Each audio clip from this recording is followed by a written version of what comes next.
What's going on, guys, and welcome back to another episode of FightCast, where it all goes down. Oh my gosh, UFC 249 was redonkulous. Alright, I gotta go ahead and say it was redonkulous because I did not know the main event was gonna go down like that. I don't think anybody really knew the main event was gonna go down like that. That was fucking nuts. I did not know an ass beating was going to be delivered of that magnitude. That magnitude. That was overwhelming. I don't see how you can train for 5 months for the best lightweight in the world and then not show up on game day. Now, here's the thing. I think this is the best way to explain this. He was training for a grappler. He was training for somebody that was going to shoot multiple times on his ass. That's the crazy part. So he trained 5 months for a totally different fucking style.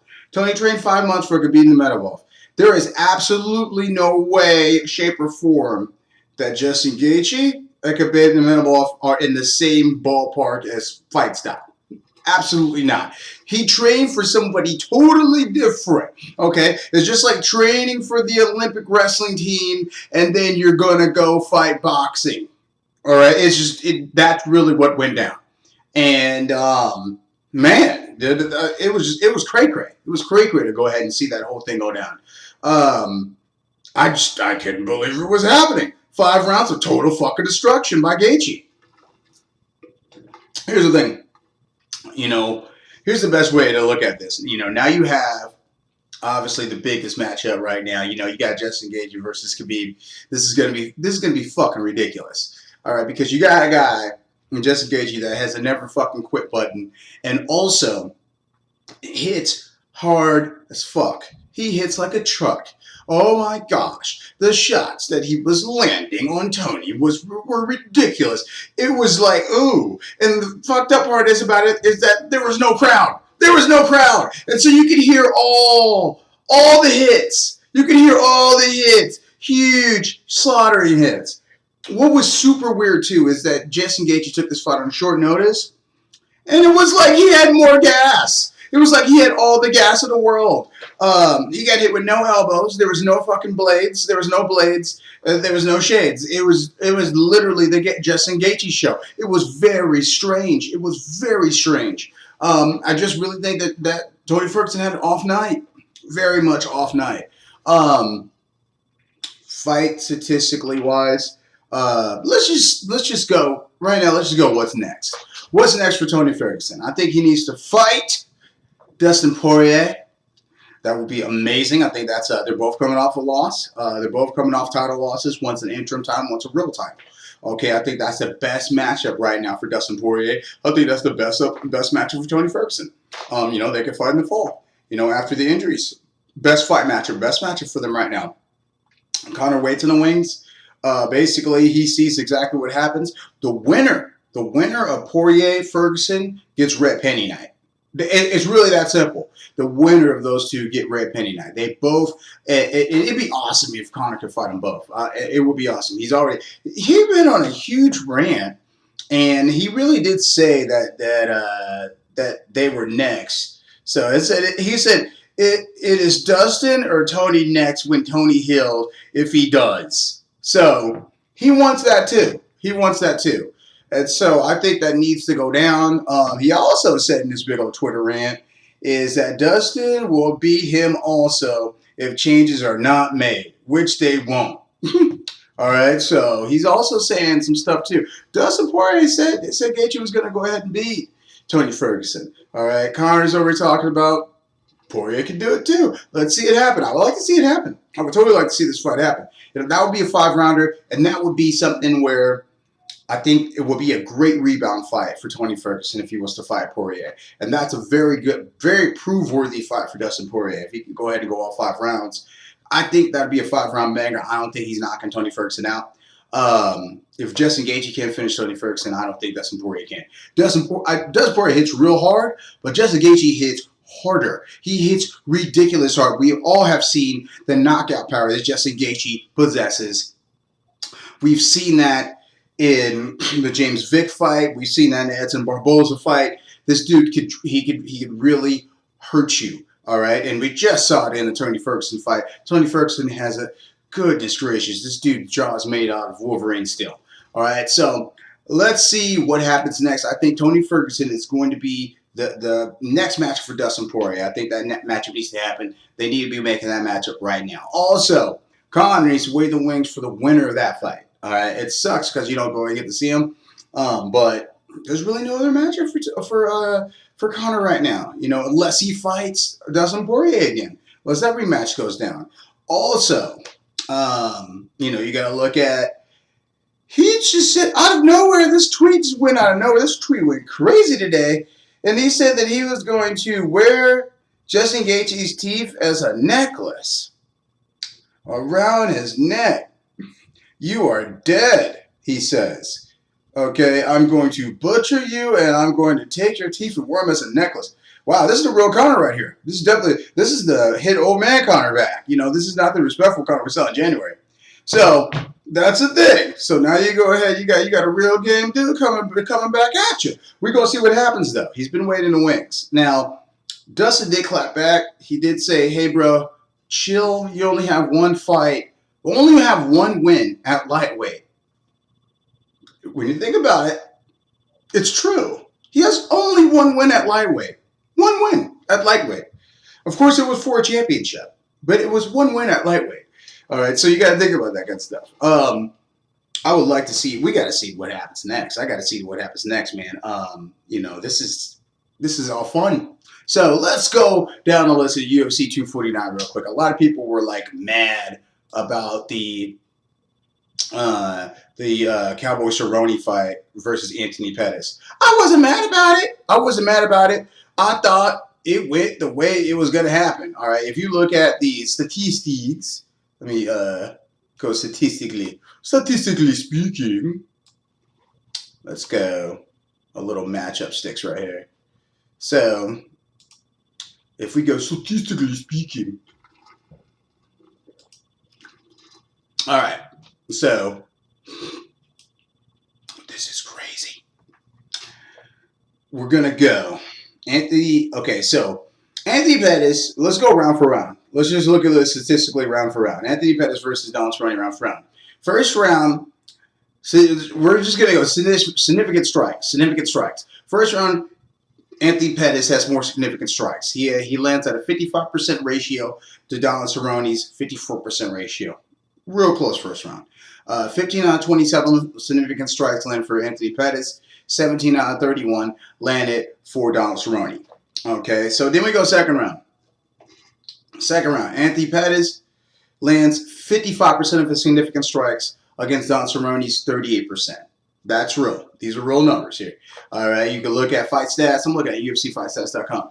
Also, we go to round number 3. Anthony Pettis, 27 out of 48 landed, 56% ratio versus Donald Cerrone, 25 out of 65, 38% ratio. So every single round, Anthony Pettis won significant strikes wise. In the last 2 rounds, statistically, he won by a large margin. All right, now there were takedowns, but there was nothing really done with them. Cerrone went 0 for 4 in takedowns in the 3rd round. I have to watch that fight again. I didn't know it was that many takedowns that he missed. He went 1 for 2. He got a takedown in the 2nd round and a takedown in the 1st round. But you know, like he didn't really do anything after the takedown. And apparently, with these new fight rules in place, like you have to do something with the takedowns now. You can't just like take the guy down. So that wasn't really scored highly. Apparently, with these judges, it just wasn't scored highly whatsoever. So here's the great thing about it. It wasn't a bad loss for Donald Cerrone. You know, he didn't get knocked out again. He didn't get like just beat up. He actually looked pretty good. He looked pretty good against a guy that knocked him out in the 1st round in 2013. So that's what's so good about it. I think what's next for Donald Cerrone, man.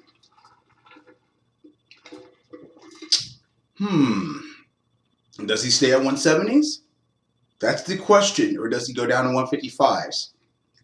If Donald Cerrone stays at 170s, I don't think there's any real opportunity of him being a champion. But I don't think there's any real opportunity of being a champion at 155s with Khabib there. So you got to look at things like that. So if we're not talking about him being a champion, at least let's say he's in the runnings, right? So what's the best weight class where Dom's going to be in the runnings at? Probably 155s. I mean, he's got the best resume at 155 pounds. Before when he was on a streak, when he was like winning fights and stuff like that, Alexander Hernandez, then he beat the other dude. I can't remember his name right now. He's from New York, New Jersey, or whatever. Trains up there. But when he was like on his territory, it was at 155 pounds. It was at lightweight. He's fought for championships at lightweight. I mean, he looks big at 170. All right, but he's not as effective at 170. So I would like to see him go back to 155s. I was looking on MMA Junkie. They said if he goes 170, next fight, good fight for him, beat James Krause. That'd be cool. They actually fought in the WEC, which is crazy. So we'll see what happens. I would like to think he'd go back down to 55s. Anthony Pettis wants to go back down to 155s. I definitely think Anthony Pettis should go back down to 155s. But we'll see what happens. Yeah, he just didn't. He looked like, Anthony Pettis used to be like a highlight reel, but at 170s, I don't think that's going to happen. So let's go into the next one. The Force, the Terminator, Francis Ngannou. What the fuck? 20 seconds? It's like 20 seconds, and he totally destroyed Rosenstruck. That was stupid. That was silly. That shouldn't happen to anybody. That really shouldn't happen to anybody. Rosenstruck is like an amazing kickboxer. Undefeated. He was 10-0 going into that bout. Okay? And Francis made that look so easy. You should not train for like 3 months for a fight and get knocked out in 20 seconds. But that's the thing. This is how this guy is 2.0, Francis Ngannou now. 2.0. He's come a long way from the Derek Lewis fight. This dude is a freak of nature. He is a freaking monster. He always had that inside of him, though. Okay, he just froze up one fight. But he's always been a freak. He's been a freak, man. He's always been a freak in nature. Okay, we saw that against Overeem. This dude, he's not going to be fighting for a title for a while because DC still has to fight Stipe, which sucks. But at the same time, though, hey, he's great. He's always going to be number 1, number 2 contender. So he's always going to be in the runnings, which is awesome. All right, we'll see what happens with the whole Stipe thing. Obviously, the winner of that's probably going to retire. Stipe, DC, we're going to see exactly what happens at the end of that. DC's probably definitely going to retire after that fight. Deep down inside, DC does not want to fight Francis Ngannou. What? All right, so Stipe would be the best matchup for Francis Ngannou again. That'd be a great rematch to watch. I don't think he's going to be able to out-wrestle him this time. So, yeah, it's if Cain Velasquez can't... Cain Velasquez was a way better wrestler than Stipe. Way better wrestler.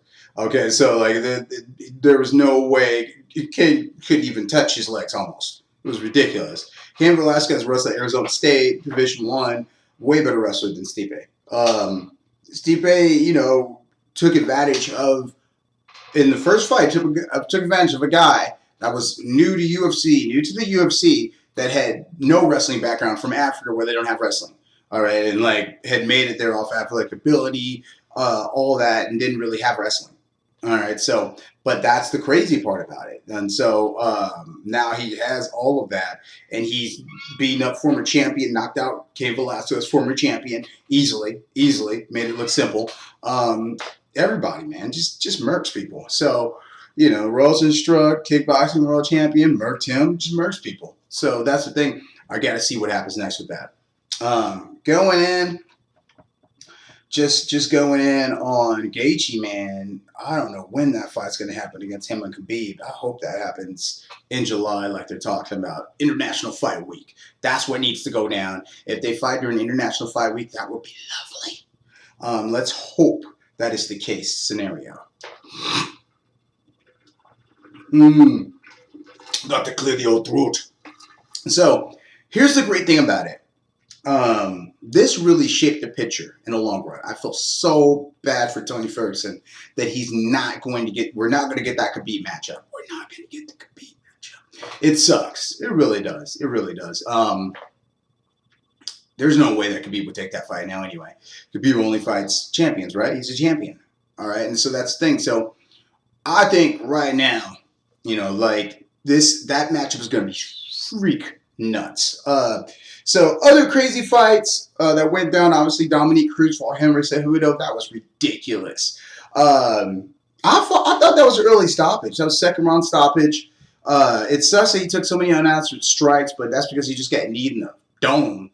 So, obviously he's just going to be up there and gets kneed in the dome like that. And against two-time world champion, he's not going to let him up. Like, yeah, dude, it sucks that he retired now. It sucks that Henry Cejudo's not. We're not going to see the king of cringe anymore. But the guy's been doing it since he was like 4 years old, man. It's okay, it's over for that, But I'm happy with it. I'm happy with the fact that he retired. What a way to go out. What a career. Olympic gold medalist, bantamweight world champion, flyweight world champion, knocked out Dominique Cruz, hadn't lost for 10 years. That dude was dude, amazing resume. Amazing resume. Gets to retire on top. So that's the great thing. What's next for Dominique Cruz? He needs to fight one of those guys. He needs to fight a Petr Yan.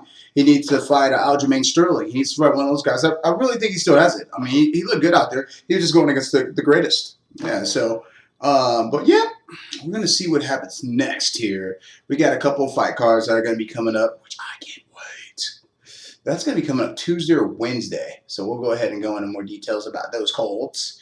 And, yeah. But yeah, man, UFC 249 was pretty awesome. So we'll catch you next time here on FightCast. Wanted to go ahead and get all that good stuff out the way. See you soon.